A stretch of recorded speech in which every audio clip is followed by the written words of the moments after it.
오늘 함께 나눌 말씀의 제목은 한계를 뛰어넘는 믿음입니다. 오늘 본문에 이 바디메오 이야기가 나오죠. 이 바디메오 이야기는 굉장히 유명합니다. 마태복음에도 마가복음에도 누가복음에도 다 나오고 있어요. 이 마가복음에서 다루고 있는 이 바디메오에서 특별한 점이 있다면 이 마가복음에만 바디메오라고 하는 실명이 이름이 소개가 되고 있습니다. 이 다른 복음서에는 그냥 눈먼 자가 혹은 어떤 눈먼 사람이 뭐 이런 식으로 대명사로 표시가 되어 있었다면 마가복음에서는 디메오의 아들 바디메오다. 이 바가 아들이에요, 아들. 바 디메오. 디메오의 아들 바디메오 이렇게. 그래서 바나바 그러면 나바의 아들, 위로의 아들 이렇게 되는 것처럼 어, 이 바디메오는 오늘 예수님을 만나서 이제 구원을 받게 됩니다. 예수님께서 이 바디메오의 믿음을 보시고 내 믿음이 너를 구원하였다. 우리 오늘 본문 52절을 우리 같이 한번 읽겠습니다. 52절 시작. 예수께서 예수께서 이르시되 이르시되 가라 가라 내 내 믿음이 믿음이 너를 너를 구원하였느니라 구원하였느니라 하시니 하시니 그가 그가 곧 곧 보게 보게 되어 되어 예수를 예수를 길에서 길에서 따르니라. 따르니라. 아, 내 믿음이 너를 구원하였다. 그 말씀이 떨어지자마자 곧 즉시로 보게 되었다. 보게 되었다라는 말은 이제 육신의 구원을 받은 거죠. 이 바디메오는 앞을 보지 못하는 사람인데 곧 보게 돼요. 육신의 구원을 받을 뿐만 아니라 그 다음에 그가 보인 행동이 뭐죠? 예수님을 따르기 시작합니다. 이거 영적인 구원이에요. 두 개가 다 같이 있어야 돼요. 예수님을 믿고 육신의 구원을 받아요. 예수님을 믿고 질병의 치유를 받아요. 근데 거기서 딱 끝나버리는 경우가 왕왕 있습니다. 문제가 있어서 예수님께 나왔다가 문제가 해결되고 난 다음에는 이제 예수님을 떠나는 거죠. 이제 더 이상 예수님 필요 없으니까 육신의 구원까지만 받은 겁니다. 누가복음에 보면 10명의 나병 환자가 나오죠. 다 고침받았어요. 예수님께 돌아온 사람 몇 명이에요? 한 명. 9명은 다 그냥 육신이 치유가 되니까 그냥 그 직주로 돌아가 버립니다. 문제가 해결이 되니까 더 이상 교회에 나올 이유가 없는 것이죠. 문제 해결됐으면 다시 내 삶의 자리로 돌아가겠다고 돌아가 버립니다. 한 명만 나오죠. 그리고 그 한 명은 육신의 구원뿐만 아니라 영적인 구원까지 받게 되죠. 자, 우리 누가복음 17장 17절에서 19절까지 읽어보죠. 시작. 예수께서 예수께서 대답하여 대답하여 이르시되 이르시되 열 열 사람이 사람이 다 다 깨끗함을 깨끗함을 받지 받지 아니하였느냐 아니하였느냐. 그 아홉은 아홉은 어디 어디 있느냐 있느냐. 그에게 그에게 이르시되 이르시되 일어나 일어나 가라 가라. 내 내 믿음이 믿음이 너를 너를 구원하였느니라 구원하였느니라 하시니라. 하시더라. 이 깨끗함을 받은 9명은 이 19절 말씀을 못 받았어요. 너는 구원받았다. 이 선언을 받지 못했습니다. 그냥 육신의 치유만 받아버린 거예요. 우리가 예수님을 믿고 이 육신의 구원을 받는다. 육신적인 치료를 받는다. 뭐 가난했는데 부유해진다. 아팠는데 낫게 된다. 전쟁을 치렀는데 구원을 이겼다. 뭔가 이렇게 문제가 있었는데 그 문제가 해결이 됐다. 그럼 굉장히 중요한 겁니다. 그리고 굉장히 큰 은혜이고요. 하지만 우리가 예수님을 믿고 어떤 육신의 구원을 받는 것이 전부가 되면 안 된다. 주님은 우리를 육신적으로만 구원해 주시기 위하여 오신 게 아니라 영적으로도 우리를 구원해 주시기 위하여 오셨거든요. 사실 그게 더 중요하고 그게 더 본질적인 것이죠. 그래서 십자가에 매달리신 것이고 그렇다면 이 바디메오는 어떻게 이 육신의 구원을 넘어서 영적인 구원까지 이 온전한 구원을 받을 수 있었나? 이 바디메오에게는 몇 가지 한계가 좀 있었어요. 어려움이 좀 있었어요. 장애가 있었습니다. 그 첫 번째 한계가 육신의 한계죠. 앞을 봐요, 못 봐요? 못 봅니다. 시각 장애를 가지고 있어요. 이 한계를 넘어야 돼요. 이 한계를 넘어서 예수님께 와야 됩니다. 눈이 보이면 예수님께 오는 게 쉽죠. 눈이 안 보이는 한계를 극복해야 합니다. 앞을 보지 못했다. 오늘 본문 46절 말씀, 이 바디메오에 대한 설명이 나오죠. 읽어보겠습니다. 시작. 그들이 여리고에 이르렀더니 예수께서 제자들과 허다한 무리와 함께 여리고에서 나가실 때 디메오의 아들인 맹인 거지 바디메오가 길가에 앉았다가, 자, 이 바디메오를 설명하는 몇 가지 단어가 나오죠. 첫 번째가 뭐예요? 디메오의 아들인 맹인이라는 것, 앞을 보지 못했다. 그 다음은 그의 사회적인 포지션이 뭐냐면 거지. 앞을 보지 못하니까 그가 할 수 있는 일은 다른 사람에게 빌어먹고 사는 것이죠. 그 다음에 또 그가 있는 삶의 자리가 어디예요? 길가. 늘 중심에는 들어온 적이 없는 사회적인 구성원이죠. 늘 주변에만 있는 거예요. 아웃사이더입니다. 그런 그에게 어느 날 낭보가 하나 들려옵니다. 낭보의 내용인즉슨 나사렛 예수가 지나가신다. 예수님이 우리 여리고에 오셨다. 자, 47절 말씀입니다. 읽어보죠. 시작. 나사렛 예수시란 말을 듣고 소리질러 이르되 다윗의 자손 예수여 나를 불쌍히 여기소서 하거늘. 이 바디메오는 앞을 보지 못해요. 앞을 보지 못하지만 뭐는 할 수 있어요? 말은 할 수 있어요. 말은. 눈은 감겨 있지만 입은 열려 있단 말이죠. 그래서 소리를 내기 시작합니다. 본인이 할 수 없는 것은 어쩔 수 없고 할 수 있는 것을 해요. 그게 뭐냐면 다윗의 자손 예수여 나를 불쌍히 여기소서. 보지도 못하고 말도 못하는 사람이 있을 수 있죠. 소리도 못 내요. 이제 보지도 못하고 말도 못하는 사람 있을 수 있습니다. 근데 보지도 못하고 말도 못하고 듣지도 못하는 사람도 있을 수 있을까요? 있을 수 있겠죠. 예, 헬런 켈러. 헬런 켈러는 이 삼중고를 알았어요. 보지도 듣지도 말하지도 못해요. 그런데도 그런 육신의 한계를 뛰어넘어 교육가가 되죠. 그리고 작가가 됩니다. 그리고 인권 운동가가 되죠. 20세기 갤럽에서 조사한 세계에서 가장 위대한 영향력을 미친 20인 중에 한 사람, 20세기 안에 바로 헬런 켈러가 들어가 있습니다. 헬런 켈러가 할 수 있는 건 뭘까요? 보지도 듣지도 말하지도 못하는데 헬런 켈러가 할 수 있는 것, 만지는 거예요. 촉각이요. 이거 하나 살아있어요. 우리가 이제 그 수화라고 수어. 그래서 이 말을 할 수 없는 또 이런 분들이 이제 수화를 통해서 이제 본인들의 메시지를 전달하면서 의사소통을 하는데, 이제 이 헬렌 켈러는 보지도 못한단 말이에요. 보지도 못하고 듣지도 못하고 말하지도 못하니 어떻게 하면 좋으냐? 이제 촉수화라 그래. 촉수화. 그냥 수화가 아니라 일일이 알파벳을 만지면서 내가 원하는 단어가 이거야. 그렇게 해서 찾아내는 거예요. 그렇게 하면서 이제 수화를 하는 거. 속도가 엄청 느리겠죠. 말 한마디 하려면. 근데 촉수화를 하면서 11권의 책을 씁니다. 12권인가? 그래요.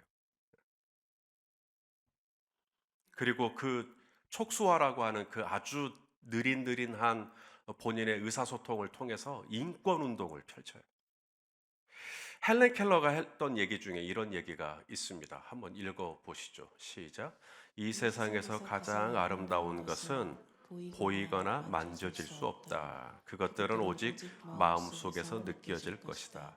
행복의 한쪽 문이 닫히면 다른 쪽 문이 열린다. 그러나 우리는 이미 닫혀진 문을 너무 오랫동안 보기 때문에 우리를 위해 열려 있는 문을 보지 못한다. 보지 못해요. 눈이 닫혀 있어요. 듣지 못해요. 문이 닫혀 있어요. 말하지 못해요. 문이 닫혀 있어요. 그런데 열려 있는 문이 있다. 촉각. 오늘 이 바디메오 보지 못해요. 문이 닫혀 있어요. 그에게 열려 있는 문이 있죠. 다윗의 자손 예수여 나를 불쌍히 여기소서. 육신의 한계가 있어요. 이걸 극복하려면 닫힌 문을 주목하고 있으면 안 된다. 닫힌 문만 주목한다고 육신의 한계를 극복할 수는 없다. 육신의 한계를 극복하고 믿음으로 구원을 얻는 자리까지 가려면 우리에게 열려있는 또 다른 문을 찾아야 돼요. 그리고 그 문을 열어야 돼요. 성경에 이 육신의 한계를 극복한, 육신의 한계를 만났지만 또 다른 열려있는 행복의 문을 찾아내서 마침내 구원을 받았던 사람들이 많이 나옵니다. 삭개오. 삭개오에게 닫힌 문은 뭐죠? 키가 작아요. 그래서 예수님을 볼 수가 없단 말입니다. 그랬더니 그가 열린 문을 향해 찾아가죠. 바로 뽕나무 위에, 돌무화과 나무 위에 올라가서 예수님을 만나는 것이죠.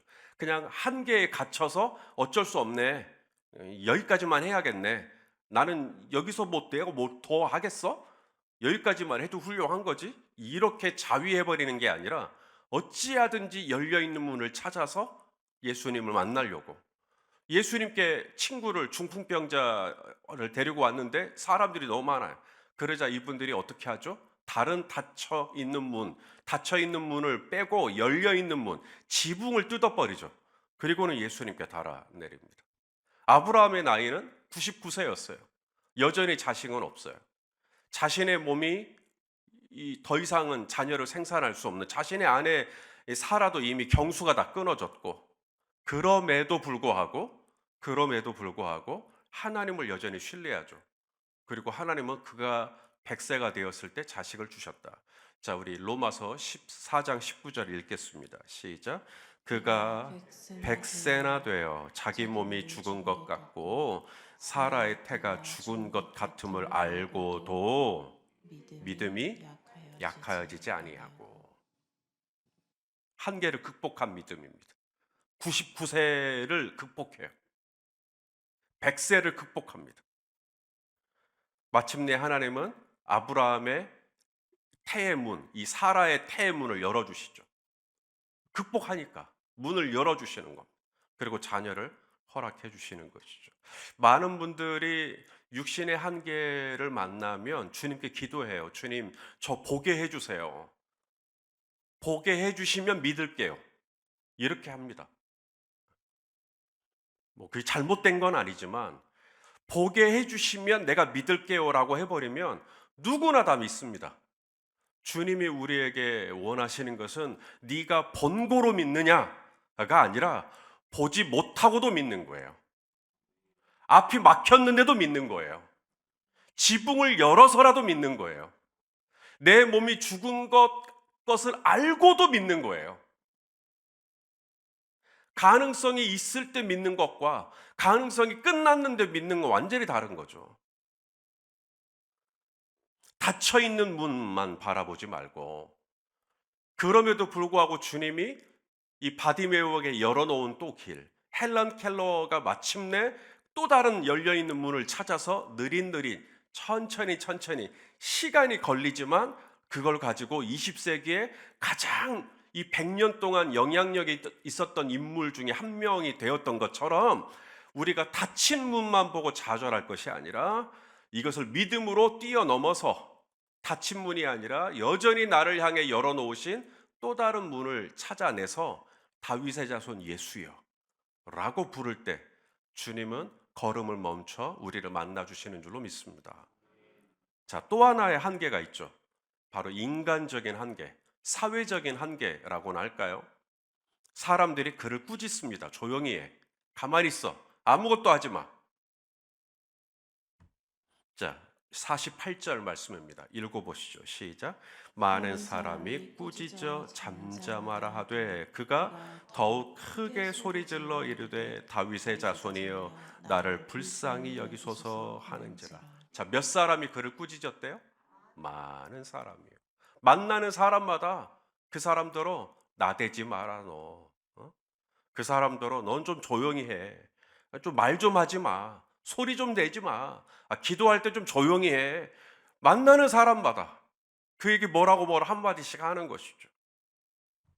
그러면 사람이 짜그러집니다.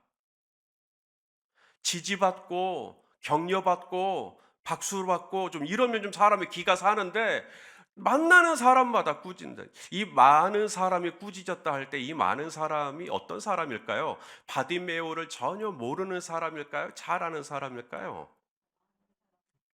제가 교회를 해보니까 교회를 제일 싫어하는 분들이 바로 옆 교회예요. 제가 상가에서 교회를 개척하니까 이제 다른 교회에서 전도하러 왔다가 우리 교회가 이제 상가에서 막 지어지고 있는 걸 보더니, 뭐더러 여기서 교회를 개척하냐, 옆에도 교회가 있고 여기도 교회가 있는데. 자, 교회를 반대하시는 분은 교회구나. 목사를 싫어하는 사람은 성도가 아니에요. 목사를 싫어하는 사람은 바로 옆에 있는 목사지. 신발 가게의 경쟁 상대는 옆에서 아디다스 팔고 있는 옷 가게가 아닙니다. 바로 건너편에서 아디다스를 팔고 있는 신발 가게지. 어쩌면 우리가 믿음을 가지려고 할 때 가장 반대하는 사람은 내 아파트 건너편에 있는 사람이 아니라 나랑 함께 집에 살고 있는 내 배우자, 내 자녀, 내 형제, 내 부모, 내 친지들이 나를 반대할 수 있어요. 어쩌면 이 바디메오를 오늘, 이 말하자면 이 기를 죽이는, 이 바디메오를 꾸짖는, 이 바디메오를 반대하는 가장 가까이에서, 그래도 바디메오가 평소에 알고 지냈던 분들이 어쩌면 너 조용해, 당신은 좀 잠잠해요, 당신은 좀 가만히 좀 있어요 라고 하지 않았을까. 근데 바디메오가 여기 이걸 극복해요. 이걸 뛰어넘습니다. 만약 여기서 승복해버리면 이제 예수님 못 만나는 거예요. 하지만 이것을 뛰어넘어요. 또 어떻게 하죠? 더욱 크게 소리 질렀다. 우리 49절 읽겠습니다. 시작. 더욱 크게, 49절 시작.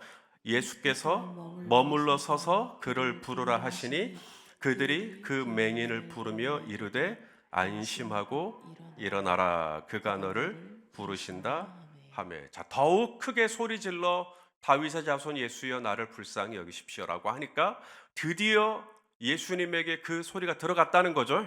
그래서 예수님이 어떻게 합니까? 머물러 서요. 다시 한번, 어떻게 있었다고요? 머물러 서서. 여러분, 예수님도 앞을 보지 못하시는 분이죠? 아니죠. 예수님은 시력에 아무 문제가 없는 분이십니다. 반면에 디메오의 아들 바디메오는 앞을 보지 못하는 사람이고요. 그러면 조금 더 건강한 사람이 조금 더 불편하신 분에게 먼저 다가가 주면 더 좋지 않을까요? 디메오의 아들이 나를 찾는 것보다 내가 그를 찾아가는 게 훨씬 더 간편하죠. 그런데 예수님이 어떻게 했다고요? 그 소리를 다 듣고도 가만히 서 있습니다. 진행하는 것도 아니고 뒤로 가는 것도 아니고 거기 딱 멈춰 있어요. 그리고 이제 어떻게 하라는 거예요? 네가 날 찾아오라는 거예요. 이게 또 다른 한계예요. 이건 영적인 한계입니다. 육신의 한계, 인간적인 한계, 사회적인 한계를 뛰어넘어 이제 바디메오가 만난 세 번째 한계가 뭐냐면 예수님이 멈춰 있는 겁니다. 이 영적인 한계. 뭐라도 해주셨으면 좋겠는데 멈추어 서서, 뭐라도 좀 내 머리 위에 안수라도 해주시든지, 아니면 누구처럼 진흙을 이겨 내 눈에 발라주시든지, 뭐라도 좀 해주셨으면 좋겠는데 멈추어 서서 가만히 멈추어 있는 것이죠. 자녀를 주겠다고 했는데 벌써 20년이 넘도록 머물러 서 있는 것이죠. 그냥 그대로. 옆집에서 애 주셨어? 아니요. 그 다음에도 누가 애 주셨어? 아니요. 20년이 넘도록 머물러 서서, 멈추어 서서.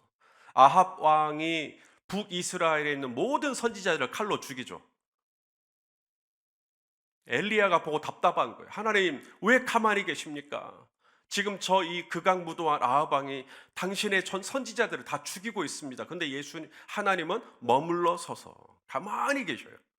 선지자들이 다 죽어 나가는데 가만히 계셔요. 사랑하는 오라비가 병들어 죽어갑니다. 하지만 예수님이 머물러 서죠. 결국은 나사로가 숨이 끊고 그제서야 오는. 왜 머물러 서 계셨나? 주님이 좀 여기 계셨더라면 더 좋았겠다. 귀신 들려 고통받는 딸을 좀 고쳐달라고 왔는데 예수님이 자녀의 떡을 취하여 개들에게 던지는 것이 마땅치 않다. 이 육신의 한계를 넘어서는 영적인 한계, 곧 예수님이 아무것도 하지 않으시는 것 같은 이 영적인 한계. 예수님이 멈춰버린 것 같고 정체되어 있는 것 같고 이제는 더 이상 예수님은 나에게 안수해 주지도 않는 것 같고 이제는 나를 도와주지도 않는 것 같고 나를 만나주시지도 않는 것 같고 나에게 어떤 음성도 들려주시지 않는 것 같고 머물러 서 있는 예수님, 가만히 있는 예수님. 바디메오가 여기서 부딪혀서 돌아갔으면 구원받지 못합니다. 근데 이것까지 뛰어넘어요. 그리고 예수님께 기어이 오죠. 그리고 예수님을 만나게 됩니다. 자, 오늘 본문 51절입니다. 시작. 예수께서 말씀하여 이르시되 내게 무엇을 하여 주기를 원하느냐? 맹인이 이르되 선생님이여 보기를 원하나이다. 할렐루야. 우리가 예수님 믿으려고 할 때 모든 사람이 어서 옵시오. 믿으세요. 믿으세요. 이렇게 하지 않습니다. 우리가 예수를 믿으려고 할 때 마치 전 우주가 나를 반대하는 것처럼 어떤 한계들을 우리가 만날 수 있어요. 부딪힘을 만날 수 있어요. 담을 만날 수 있어요. 우리가 믿음 생활할 때 장애를 만났다, 담을 만났다. 아, 돌아가란 뜻이구나. 이제 그만하라는 뜻이구나. 잘못 해석한 겁니다. 담을 만났다, 장애를 만났다. 무슨 뜻이에요? 점프 업, 넘어가라는 이야기입니다. 담을 타고 넘어가라는 이야기지. 그러니까 뒤돌아가라는 얘기가 아닌 것이죠. 우리가 육신의 한계를 만나든 혹은 인간적인 한계를 만나든 심지어 영적인 한계, 우리 주님이 머물러 서 있는 것 같은, 멈추어 서 있는 것 같은, 아무것도 진행이 되지 않고 그냥 딱 그대로 정체되어 있는 것 같은 그것까지도 뛰어넘는 거죠. 어떻게? 다윗의 자손 예수여, 나를 불쌍히 여겨주십시오. 끝까지 문을 두드리는 거예요. 끝까지 구하는 거예요. 끝까지 찾는 거예요. 마침내 주님께서 구하는 자에게 주실 것이요, 찾는 자에게 찾을 것이요, 문을 두드리는 자에게 문을 열어주실 줄로 믿습니다. 내 믿음이 너를 구원하였느니라. 온전한 구원을 얻는 저와 여러분 되시기를 주의 이름으로 축원합니다. 기도하시겠습니다. 아버지 하나님, 오늘 새벽에 우리가 디메오의 아들 바디메오를 만납니다. 어쩌면 바디메오보다 내가 예수 믿은 연수가 더 많은지도 모르겠습니다. 하지만 바디메오는 정말 훌륭한 믿음을 가진 사람이라는 것을 보게 됩니다. 오 아버지, 바디메오처럼 육신의 한계, 또 인간적인 한계, 혹은 영적인 한계를 뛰어넘어 예수님께 마침내 온전한 구원을 받는 우리 모두가 될 수 있도록 하나님, 우리의 믿음을 더 무장시켜 주시고 우리의 믿음의 믿음을 더하여 주시옵소서. 예수님의 이름으로 기도하옵나이다. 아멘.